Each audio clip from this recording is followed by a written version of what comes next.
शंभू कुमार जी। राधे राधे। कुमार जी, आप कह रहे हैं कि आप सैनिक हैं।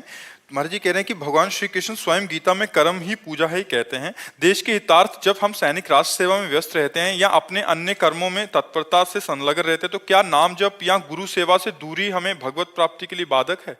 हाँ, बिल्कुल।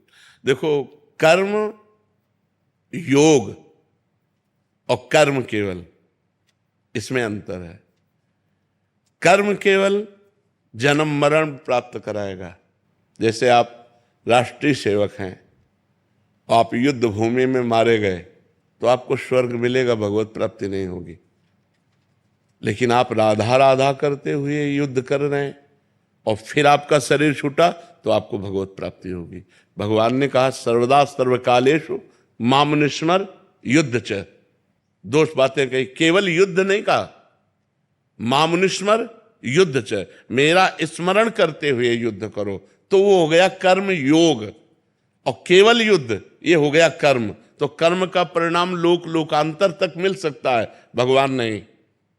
कर्म योग भगवत प्राप्ति कराता है। और कर्म योग तब होगा जब मामनुस्मर युद्ध च, मेरा स्मरण करते हुए युद्ध करो। तो भगवान का स्मरण करते हुए यदि आप राष्ट्र सेवा करते हैं तो ये आपका भजन भगवत प्राप्ति कराएगा। और अगर ऐसे ही मर जाते हैं, मान लो युद्ध में ऐसे मर जाते हैं, तो आपको स्वर्ग की प्राप्ति होगी, ना कि भगवान की प्राप्ति। पर स्वर्ग की प्राप्ति होगी जो बड़े बड़े पुण्यात्माओं को होती है, क्योंकि राष्ट्र के हितार्थ आपने प्राणों का बलिदान किया, इसलिए आपका मंगल हो जाएगा। आकाश सैनी जी, सहारनपुर से।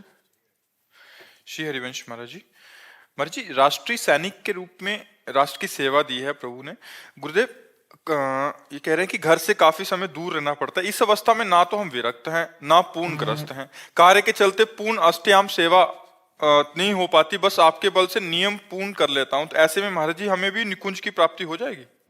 अभी पीछे वाले बैच में ही एक आर्मी के अधिकारी ने प्रश्न किया था, बिल्कुल ठीक ऐसा ही प्रश्न है।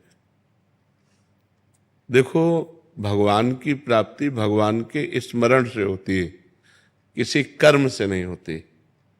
इसलिए भगवान ने दो बातें कही अर्जुन जी को, मामनुस्मर युद्ध च। अर्जुन, तुम मेरा स्मरण करते हुए युद्ध रूपी पूजा करो। तो जैसे आप राष्ट्र सेवा में हो और आप भगवान का स्मरण नहीं करते हो, आप युद्ध में मारे जाते हो, तो आपको स्वर्ग मिलेगा। कुछ समय तक पुण्य भोग भोगोगे, फिर मृत्यु लोक में जन्म होगा। यदि आप राधा राधा जपते हो और युद्ध भूमि में भगवान का स्मरण करते हुए शरीर छूटता है, तो आपको सीधे भगवान की प्राप्ति होगी। ये राष्ट्र सेवा बहुत बड़ा कर्म है, छोटा मोटा कर्म नहीं है। क्योंकि अपने परिवार से दूर लगभग प्राय व्यापारी भी कई दिनों के लिए हो जाते हैं। विदेश में जाना है, कई मतलब बहुत ऐसे डिपार्टमेंट हैं जो हर समय परिवार में ही थोड़ी रहते हैं, परिवार से दूर रहते हैं। और प्राणों का कभी भी किसी का भी योग हो सकता है, किसी भी कारण से, या मृत्यु कभी भी किसी की कैसे भी हो सकती है। तो हमको अपने कर्तव्य पर ध्यान देना है। बस खास बात है कि जब हम तैनात हैं तो हम केवल राष्ट्र सैनिक हैं, न उस समय गृहस्थ हैं, न उस समय हम विरक्त हैं। हम अपने प्राणों का बलिदान करके अपने राष्ट्र की रक्षा में हैं, अपनी निष्ठा में हैं। बस इसी से काम होता है। और राधा राधा अंदर जपना है, बाहर से